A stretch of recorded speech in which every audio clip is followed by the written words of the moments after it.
এই সময়ছোৱাই চেগতে যদি আপুনি দুআষাৰমান চমুকৈ যদি কিবা বক্তব্য দাঙি ধৰে আমাৰ কাৰণে ভাল হ'ব।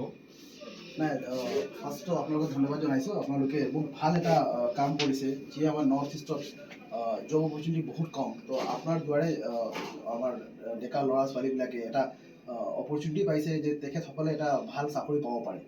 তো আমাৰ ইয়াত সেইটো এনেকুৱা কনচালটেঞ্চি চাৰ্ভিচ আই থিংক বহুত কম নাই, মইতো দেখা নাই। ঠিক আছে, মই ফাৰ্ষ্ট টাইম মিট কৰি আছোঁ য'ত মানে আমাৰ লোকেল কনচালটেঞ্চি চাৰ্ভিচ আছে আৰু ল'ৰা ছোৱালীকক হেল্প কৰি আছে এটা জব ল'বৰ কাৰণে।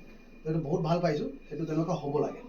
নাও আমাৰ বিশেষকৈ আমাৰ অসমত ইমান জব অপৰচুনিটি নাই। আজিকালি বেংকছবিলাক আহিছে, অলপ সৰু সুৰা কোম্পানীবিলাক আহিছে য'ত আমাৰ মেন পাৱাৰ ৰিকুৱাৰমেণ্ট। তো আমাৰ যোনটো নতুন নতুন ল'ৰা ছোৱালী কলেজ পাছ আউট কৰি আহিছে, ডিগ্ৰী কৰি আহিছে, সেইসকলে যে অপৰচুনিটি পাইছে সেইটো বহুত ভাল। তো আপোনাৰ দ্বাৰাই এইটো কৰা গৈছে, ডেট ইজ ভেৰি গুড। আপোনাৰ যেনেকৈ আপোনালোকে জনালে কি আপোনালোকৰ 8 বছৰ হ'ল এইটো কনচালটেঞ্চি চাৰ্ভিচ, তো it's a very good time. আপোনালোকে কণ্টিনিউ কৰক। মই এটা ব্ৰাঞ্চ মেনেজাৰ, মই মোৰ জাৰ্নি ষ্টাৰ্ট কৰিছিলোঁ লং বেক ইন 2007। অ'কে, মই এটা অফ ৰ'ল এমপ্লয়ী আছিলোঁ, আউটচ'ৰ্চ এমপ্লয়ী আছিলোঁ।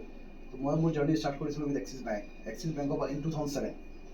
2007 পৰা মই যেতিয়া অফ ৰ'ল এমপ্লয়ী আছিলোঁ, তো 3 বছৰ চাকৰি কৰাৰ পিছত অন ৰ'ল আহিছোঁ পাৰ্মানেণ্ট বেংকত। তাৰপিছত কেইদিনমান পিছত মোৰ ট্ৰান্সফাৰ হৈ গ'ল নাগালেণ্ড। মই ডিমাপুৰ থাকি আহিছোঁ 9 বছৰ। ঠিক আছে, এই লাষ্ট 2023 মই ট্ৰান্সফাৰ হৈ আহিলোঁ মোৰ হোম টাউন পষ্টিং তিনিচুকীয়াত আছে এতিয়া। তো ইয়াত আহি নিজৰ মানুহৰ কাৰণে কাম কৰি বহুত ভাল লাগিছে। মোৰ বহুত দায়িত্ব আছে, বেংকৰ এটা জব, দায়িত্ব থকা জব হয়, এইটো ইমান ইজি নহয়। বিকজ আমি পইচাৰ লগত আমি জড়িত হৈ আছোঁ, পইচা ডিল কৰি আছোঁ।